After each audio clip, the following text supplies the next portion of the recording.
uso errado do DISC. Pois é, dá para usar errado um negócio que vem com um laudo ali prontinho e que você tem praticamente 4 opções de perfis principais, né? Para quem não sabe o que é DISC, é um teste de perfil comportamental. Se quiser, coloca aqui nos comentários que eu faço um vídeo explicando em mais detalhes o que é o DISC. O DISC é um teste, então, que geralmente a gente usa na área de RH. Eu sou analista DISC há mais de 10 anos, né? Já apliquei bastante, tenho a licença para comprar. Então, e já fiz alguns estudos, né, mais aprofundados assim sobre testes de perfis comportamentais em geral, tá? Os assessments, né, que as pessoas chamam aí no corporativo. Como que você consegue usar um negócio errado que vem com o laudo certinho? Consegue usar errado. Vou dar 2 exemplos, principalmente na seleção, tá? Porque quando diz que ele é utilizado para fazer mapeamento de perfil de equipe, ele está sendo, na minha opinião, utilizado para melhor coisa, para o que ele serve, né? Porque aí você vai mapear o chefe, você vai mapear todo mundo que está ali naquela equipe, os analistas, os assistentes, os coordenadores, e você vai ter uma noção, assim, de como os perfis interagem, como que eles performam melhor, né? E isso é muito rico para diversas coisas, né? Diversas estratégias, e inclusive até para contratar um novo membro para aquela equipe, né? Mas no geral ninguém faz isso, e aí chega para mim e fala, olha, eu quero uma vaga tal, e aí você aplica o DISC em 3 finalistas, e aí onde está o erro tá aí. E eu quero que o candidato finalista tenha o perfil tal. Então, por exemplo, numa vaga de analista contábil, já me pediram isso. Quero um alto C para ser um analista contábil. Tem sentido? Claro, né? O alto C é um perfil mais organizado, é um perfil que gosta de regra, é um perfil que aguenta a rotina, né? Então ele tem perfil para a área de contabilidade. Isso é um pré-conceito? Isso é uma afirmação generalista?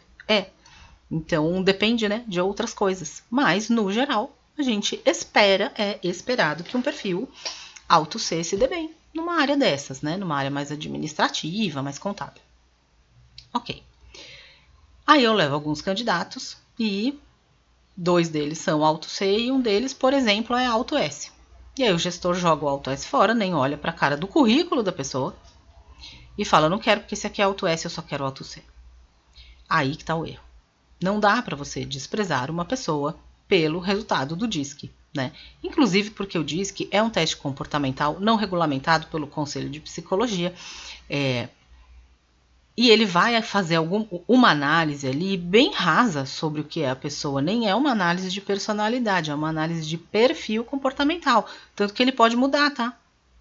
Né? Tem gente que diz que não, mas diz que muda, tá bom? Muda. Outros testes, assim, projetivos, né, que a gente chama na área de psicologia, que são bem mais completos e bem mais complexos, a gente já não pode usar única e exclusivamente o resultado de um teste para fazer uma avaliação de alguma coisa, uma avaliação neuro, dar algum laudo mais específico, a gente não pode. Tem que ter uma entrevista, tem que ter uma anamnese, tem que ter toda uma coisa, ou talvez outros testes combinados. Imagina o DISC que pega uma lasquinha da lasquinha desse tipo de teste para dizer alguma coisa sobre a pessoa, né? Não dá. Então o DISC não serve para nada? Claro que não, né? O DISC é uma ferramenta, como eu disse, simples e que consegue sim entregar um resultado muito próximo do que a pessoa é dentro do comportamento, não personalidade diferente, tá? Então, dentro do comportamento daquela pessoa, o DISC consegue entregar alguma coisa muito próxima. Então, por isso que ele é muito útil. E também ele não é regulado por conselho nenhum. Então, qualquer pessoa que fizer o curso, virar analista DISC, pode fazer a compra, né? E pode fazer a aplicação. E tudo isso facilita no mundo corporativo. Então, o DISC a gente sabe que é um teste mais queridinho, assim, né? Tem vários outros que imitam ele, inclusive. Né? Então, é um teste bem legal. Só que assim, você tem que saber usar. Não dá para você reduzir a pessoa àquela letra, né? Não quero ver esse alto S candidato aqui, porque ele não é alto C e eu pedi alto C. E, aliás, né, gestores, confiem no seu RH, né, nos seus recrutadores, porque se eles estão mandando um alto S para uma vaga dessas, é porque eles acham que tem perfil, tá? Inclusive o alto S, que é um perfil aí mais acolhedor, que busca mais estabilidade, pode ser um perfil bem legal para qualquer equipe. Eu acho que toda equipe, é uma coisa que eu também tenho meio preconceito assim também, né? É um pré-conceito meu. Eu acho que toda equipe tinha que ter um alto S pelo menos, alguém, né? E aí você acaba perdendo um bom candidato, porque você fica preso naquela letrinha que você quer que tenha aquela pessoa. E às vezes você quer tanto que a pessoa seja um alto C, mas aí eu entro na sua contabilidade com esse candidato aprovado, e a sua contabilidade é uma bagunça, e o seu clima ali de área, de equipe é barulhento, né? A empresa é meio diferente assim, então a contabilidade dela também é, né? Então a coisa é feita meio aos gritos, né? E aí eu coloquei um alto C lá para ele sofrer, né? O que vai acontecer, ele vai sofrer. Outra coisa é a área comercial. Bastante gente da área comercial me fala, eu quero alto D. Alto D, porque o alto D é o perfil dominante, então ele tem uma imposição dele sobre o ambiente, ele gosta de resultado, né? Ele é um perfil que vai atrás das coisas. Então é um perfil bem legal para vendas. Até é. Mas, qual que é o problema? Já vi várias vezes acontecer. Uma equipe feita só de alto D, desde o gestor até todos os consultores comerciais, dá um problemão que não dá nem para explicar. A briga que sai. Porque alto D com alto D é bicudo com bicudo e não dá certo. Mas ok, aí o gestor quer insistir que quer um cara alto D. E a gente tenta fazer as vontades do gestor. Não é verdade? Recrutadores, colegas. A gente tenta, juro. Mas a gente vai para o mercado e aí o que eu encontrei nesse caso? Eu encontrei 2 altos Ds e um alto I. O alto I é uma pessoa influente, bastante legal para vendas também, tá? Porque gera relacionamento, influencia as pessoas, sabe? É um perfil bastante agradável, geralmente, né? Geralmente é um perfil bastante agradável. Faz amizade fácil, gera relacionamento fácil. E levei um perfil desse. O gestor só faltou jogar o currículo assim. Eu não quero não. Quero o alto D. Já falei pra você que aqui só entra alto D. Aí, catei o currículo, né? Ele não jogou, mas assim.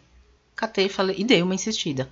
Falei, olha, eu sei, mas eu acho que essa pessoa aqui, inclusive, ela já foi de mercado, né? No caso do ramo ali que a pessoa estava pedindo. É muito capacitada, né? Ela tem outras skills, ela tem até algumas outras que estão além do que a vaga está pedindo. Então, acho que valia a pena você ver, conversa com ela.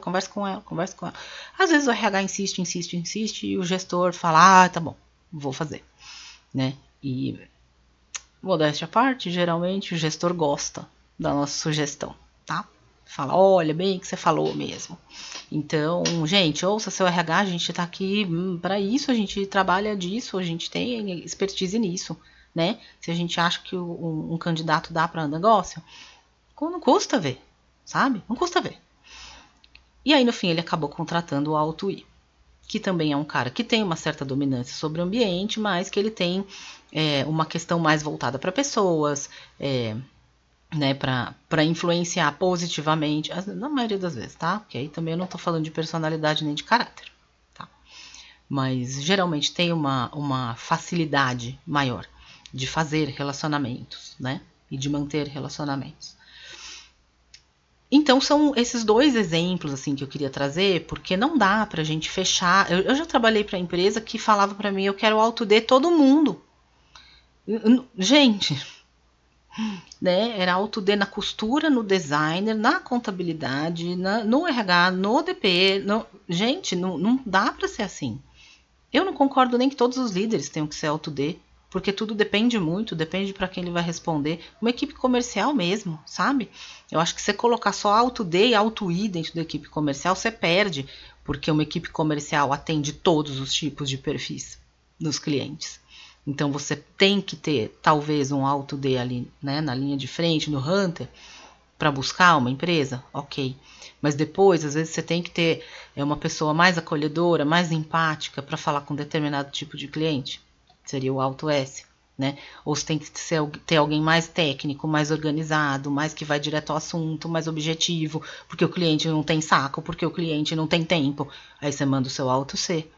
Né? Ou você gosta, você sabe que aquele cliente, ele gosta de mais atenção, ele gosta de ser o lindo da história, então você vai mandar o seu alto I para ele, você não vai mandar o D, porque o D ele quer resultado, ele não quer saber se o cara é o lindo, mas o I quer falar, você é cliente, você é meu lindo, sabe? Então a gente tem que ter um pouco de flexibilidade em relação a isso, a esses perfis, sabe? Saber usar eles para o que eles servem mesmo.